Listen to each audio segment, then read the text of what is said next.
धाकड़ खबर, बेखौफ जुबान, बेबाक अंदाज।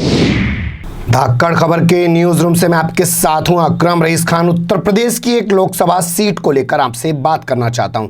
कुछ दिलचस्प आंकड़े, कुछ दिलचस्प चीजें, कुछ तथ्य जुड़े हुए उस लोकसभा से आपके सामने रखना चाहता हूं।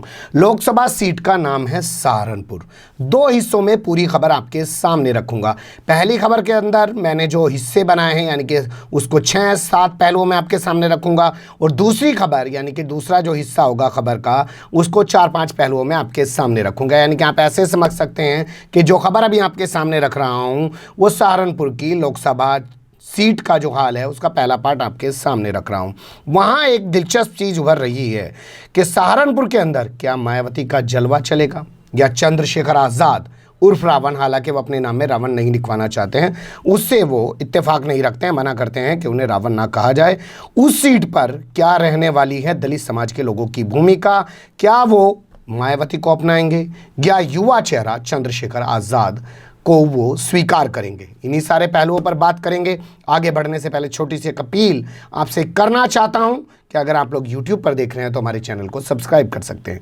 अगर आप लोग Facebook पर देख रहे हैं तो हमारे पेज को लाइक कर सकते हैं। इसके अलावा आप चाहें तो प्ले स्टोर पर जाकर हमारे ऐप को डाउनलोड कर सकते हैं। बेनिफिट ये होगा कि जिस भी वक्त ऑनलाइन होंगे उसी वक्त आप लोग हमारी खबरें देख पाएंगे। अब चलते हैं खबर के पहले और अहम हिस्से की तरफ। तो खबर के पहले हिस्से में बात कर लेते हैं सहारनपुर लोकसभा सीट के इतिहास और उसकी भौगोलिक स्थिति की। ये थोड़ा आपको समझ लेना ज़्यादा अच्छा होगा। एक और सहारनपुर उत्तराखंड से, यानी कि जिसको उत्तरांचल भी कहते हैं, देहरादून के डिस्ट्रिक्ट से लगा हुआ है। दूसरी ओर हरियाणा, जिसका एक यमुनानगर जिला है, उससे इसकी सीमाएं लगी हुई हैं। दोनों स्टेट की सीमाओं से लगा हुआ ये सहारनपुर है। अगर हम कहें कि इस छोर पर आकर, पश्चिमी छोर पर आकर ये उत्तर प्रदेश का आखिरी ज़िला है तो ये कोई गलत नहीं होगा। ज़िला होने के साथ साथ ये मंडल भी है, जिसको हम कमिश्नरी के नाम से भी जानते हैं।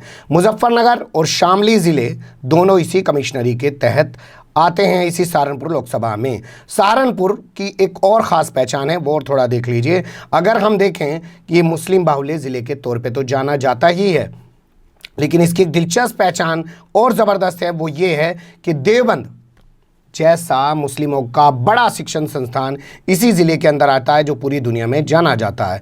और बहुत बड़ी बात करें पहचान की तो एक ख़ास पहचान और है कि देश की 543 लोकसभा सीटों की लिस्ट में सहारनपुर की लोकसभा सीट पहले नंबर पर आती है। यानी कि जब लिखा जाता है सहारनपुर लोकसभा 1 ऐसे करके लिखा जाता है। यहाँ पर 60% से ज़्यादा दलित और मुस्लिम वोटर हैं। महागठबंधन जो हुआ है, जिसमें बसपा, सपा और आरएलडी है, उसमें सीट बंटवारे के तहत ये सीट बसपा यानी कि बहुजन समाज पार्टी के हिस्से में आई है, और बसपा ने यहाँ से हाजी फजलुर रहमान को मैदान में उतारा है। जबकि कांग्रेस ने एक बार फिर से 2014 के अपने प्रत्याशी रहे इमरान मसूद पर दाव लगाया है और उनको ही यहाँ से प्रत्याशी बनाया है। बता दें, इमरान मसूद कांग्रेस के उत्तर प्रदेश से वरिष्ठ उपाध्यक्ष भी हैं। इसके अलावा बीजेपी की बात करें तो बीजेपी ने अपने वर्तमान सांसद राघव लखनपाल पर ही दाव लगाया है। तो ये यहाँ की भौगोलिक और राजनीतिक स्थिति है, और ऐतिहासिक स्थिति भी मैंने आपको इसमें बताई। अब खबर के दूसरे हिस्से की तरफ चलते हैं। अब बात कर लेते हैं सहारनपुर लोकसभा सीट के राजनीतिक इतिहास की। तो राजनीतिक इतिहास 2014 का सबसे पहले आपके सामने रख देता हूं। 2013 में हुए मुजफ्फरनगर दंगों के बाद और नरेंद्र मोदी की मोदी लहर के चलते 2014 में सहारनपुर की लोकसभा सीट से भाजपा के राघव लखनपाल जीत गए। 65,000 के करीब वोटों से वो जीते। उन्हें 4,72,000 वोट यहाँ पर मिले। इसके अलावा जो कांग्रेस के प्रत्याशी थे इमरान मसूद, उनको 4,07,000 वोट मिले और वो 65,000 वोटों से हारने के बाद दूसरे नंबर पर रहे।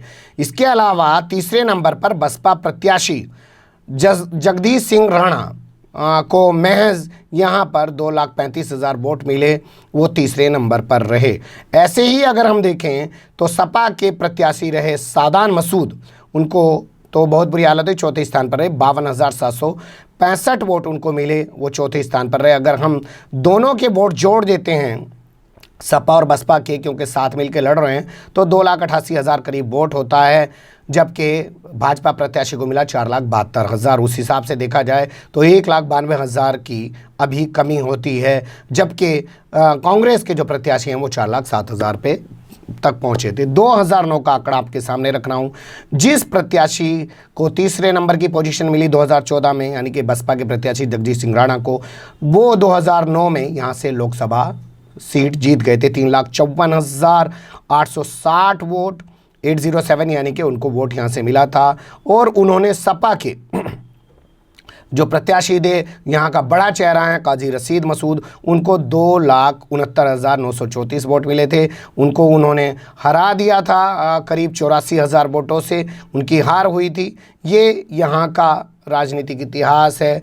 जबकि सपा, कांग्रेस और भाजपा वो तीसरे, चौथे, पाँचवें पायदान तक वो लोग रहे थे, तो इससे पीछे ना जाया जाए, ज़्यादा बढ़िया है। यही राजनीतिक इतिहास ठीक है। अब खबर के तीसरे हिस्से की तरफ चलते हैं। अब बात कर लेते हैं सहारनपुर के साथ कुछ खास रहा है बसपा का जुड़ाव, या यूं कहें मायावती का जुड़ाव। तो आपको बता दें, यहाँ की एक विधानसभा सीट है जिसे हरोड़ा विधानसभा सीट के नाम से जाना जाता है। रिजर्व सीट है। मायावती यहाँ से 2 बार विधायक रह चुकी हैं, ये बताया जाता है। और 2009 में, जैसा मैंने आपको बताया, कि उनकी पार्टी का प्रत्याशी जगदीश सिंह राणा यहाँ से सांसद चुना जा चुका है। तो यहाँ दलित मुस्लिम ज़्यादा वोट है, तो दलित वोटों की भी उसमें 26% के करीब गिनती होती है। तो इस वजह से माना जाता है, क्योंकि मायावती यहाँ से 2 बार विधानसभा चुनाव खुद लड़ चुकी हैं और यहाँ से उनका सांसद भी रह चुका है। दलित वोट करीब 26% है, तो इसलिए माना जाता है कि सहारनपुर जो है वो मायावती बसपा के लिए कुछ खास है। इसीलिए महागठबंधन ने सहारनपुर की सीट बसपा के हिस्से में दी। अब खबर के चौथे हिस्से की तरफ चलते हैं। क्या है चंद्रशेखर आजाद उर्फ रावण का सहारनपुर कनेक्शन? ये भी आपको समझना पड़ा है, क्योंकि खबर का पूरा सार तो यही है। क्योंकि हम इस खबर में यही देखने और समझने की कोशिश कर रहे हैं कि सहारनपुर के अंदर किसका जलवा रहेगा, मायावती का रहेगा या चंद्रशेखर आजाद का रहेगा। तो चंद्रशेखर आजाद सहारनपुर के एक छोटे से गाँव छुटमलपुर के रहने वाले हैं, और वहीं पर उनके पिता वहाँ के इंटर कॉलेज में टीचर थे पेशे से। चंद्रशेखर आजाद वकील हैं। उसी कॉलेज में पढ़ने के दौरान इनका कुछ लोगों से विवाद हुआ जाति को लेकर, और वहीं से इनके क्रांतिकारी तेवर सबको दिखाई देने लगे थे। वहीं से इन्होंने नींव रख दी थी भीम आर्मी की, जो बाद में 5 मई 2017 को शब्बीरपुर में दलितों पर हुए हमले के बाद पूरी दुनिया में, पूरे भारत में जानी गई। और वहाँ पर जो हुआ उसके बाद जानी गई। तो इन्होंने प्रोटेस्ट किए पूरे सहारनपुर के अंदर, क्योंकि शब्बीरपुर में जो कुछ हुआ, धरने प्रदर्शन किए, उसके चलते इनको गिरफ्तार कर लिया गया, इनको जेल भेज दिया गया, इन पर NSA लगा दी गई। तो वहाँ से इनका नाम खासकर उभरा, चंद्रशेखर आज़ाद का, भीम आर्मी का वहाँ से नाम उभरा, और ये इनकी बड़ी पहचान बन गया और आज सब लोग इनको जानते हैं। इन्हीं सब के चलते चर्चा थी कि चंद्रशेखर आज़ाद उर्फ रावण सहारनपुर से चुनाव लड़ सकते हैं, लेकिन वो चुनाव नहीं लड़ रहे हैं। फिर भी राजनीतिक पंडितों का कहना है कि भले ही चुनाव न लड़ रहे हों चंद्रशेखर आज़ाद, फिर भी सहारनपुर की ज़मीन पर उनकी राजनीतिक और सामाजिक हैसियत की कड़ी परीक्षा होने जा रही है। चुनाव के आंकड़े आने के बाद इस पर भी मंथन किया जाएगा। खबर के 5वें हिस्से की तरफ चलते हैं। मायावती और चंद्रशेखर की शख्सियत पर भी बात होना बहुत ज़रूरी है। देखिए, मायावती खुद को कांशीराम का, मान्यवर कांशीराम का उत्तराधिकारी बताती हैं, और 4 बार से वो CM रह चुकी हैं उत्तर प्रदेश की। पहली बार वो भाजपा के समर्थन से CM बनी थी, दूसरी बार भी भाजपा के समर्थन से CM बनी थी, और तीसरी बार, चौथी बार में जाके वो खुद अपने दम पर CM बन गई थी। जबकि चंद्रशेखर आज़ाद खुद को कांशीराम का शिष्य बताते हैं। आपने देखा होगा, जब भी भाषण सुना होगा तो उसमें चंद्रशेखर आज़ाद हमेशा कांशीराम की ज़्यादा बात करते हैं। यानी कुल मिलाकर कहा जाए कि ये दोनों खुद को कांशीराम का सबसे बड़ा हितैषी साबित करना चाहते हैं, उनकी विचारधारा का सबसे बड़ा हितैषी साबित करना चाहते हैं। एक फ़र्क जो है इनमें, जो सबसे बड़ा, वो ये है कि मायावती कभी ज़मीन पर उतरकर धरने प्रदर्शन की राजनीति नहीं करती हैं, ना ही करने देती हैं अपनी पार्टी के लोगों को। वहीं चंद्रशेखर आज़ाद उर्फ रावण अपने समाज ही नहीं, मुस्लिम समाज के साथ भी हो रहे अत्याचार या दबे पिछड़े समाज के साथ हो रहे अत्याचार को लेकर सड़क पर उतर जाते हैं, धरने प्रदर्शन करते हैं, उसके लिए वो जाने जाते हैं। तो ऐसे में अब सवाल ये हो रहा है कि लोकसभा चुनाव जो सहारनपुर की धरती पर हो रहा है, जहां से खुद चंद्रशेखर आज़ाद उर्फ रावण आते हैं, जिनको मायावती हाल ही में कह चुकी है कि ये भाजपा के एजेंट हैं, तो वहाँ जो लोग हैं सहारनपुर के, वो किसको चुनने जा रहे हैं? क्या वो अपनी परंपरागत जो नेता है मायावती उसी के साथ खड़े होंगे, या फिर वो चंद्रशेखर आज़ाद के साथ खड़े होंगे? और चंद्रशेखर आज़ाद के साथ अगर खड़े होंगे तो वो किस रूप में खड़े होंगे? तो ये दलित समाज का एक बड़ा इम्तिहान यहाँ पर होने जा रहा है और इन दोनों नेताओं का भी इम्तिहान होने जा रहा है। खबर के छठे हिस्से की तरफ चलते हैं।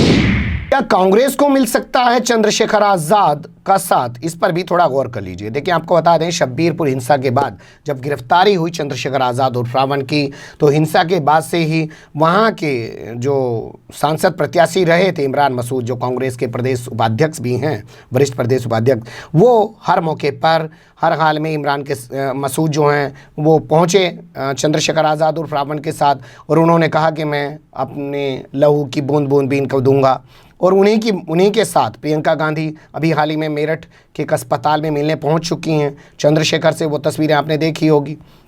जबकि मायावती, जैसे मैंने पहले बताया, फिर बता रहा हूँ, वो चंद्रशेखर आज़ाद को दूरी बनाए हुए हैं शुरू से ही, और अब तो जाके वो उनको बीजेपी का एजेंट बताने लगी हैं। कह रही हैं कि उन्हें बीजेपी ने खड़ा किया है दलित समाज का वोट काटने के लिए, जबकि वो कह रहे हैं कि प्रूफ करके दिखाइए, अगर ऐसा प्रूफ होगा तो मैं सब चीज़ें छोड़ दूंगा। लेकिन कांग्रेस से जो उनकी नज़दीकियाँ हैं, जैसे इमरान मसूद के रूप में दिखाई दी, प्रियंका गांधी जो हैं वहाँ पहुँची उसके रूप में दिखाई दी, तो ऐसे क्या ये कहा जा सकता है कि चंद्रशेखर आज़ाद जो है वो कांग्रेस के साथ जा सकते हैं, या अपना जो उनका युवा जहाँ पे वोटर है वो कांग्रेस की तरफ शिफ्ट करा सकते हैं? खबर के सातवें और अहम हिस्से की तरफ चलते हैं।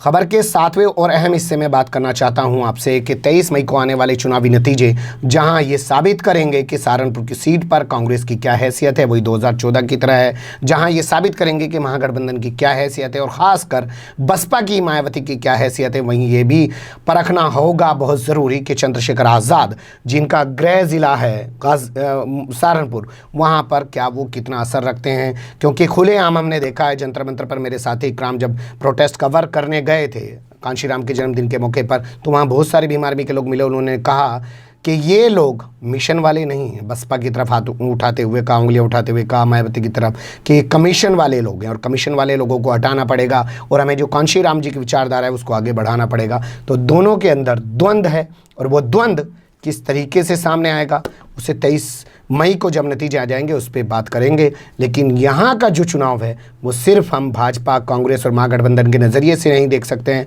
यहाँ का चुनाव हमें इस नज़रिए से भी देखना पड़ेगा कि क्या दलित समाज के अंदर एक युवा नेतृत्व खड़ा हो पाएगा, या यहाँ पर जो लोग हैं वो फिर से मायावती के साथ जाएंगे। कैसी लगी आपको छोटी सी मेरी ये कोशिश? अगली खबर में कुछ और अलग हिस्सों के साथ आपसे बात करूंगा। फिलहाल इसके बारे में जो भी आपकी राय है कमेंट्स के रूप में आप लोग अपनी राय दे सकते हैं। खबर को लाइक कर सकते हैं, चैनल को सब्सक्राइब कर सकते हैं और ज़्यादा से ज़्यादा हमारी खबरों को शेयर कर सकते हैं। फिर ऐसे ही किसी सुलगते हुए उलझते मुद्दे लेकर मैं आपके सामने हूँगा हाजिर। फिलहाल अभी मुझे दें इजाज़त।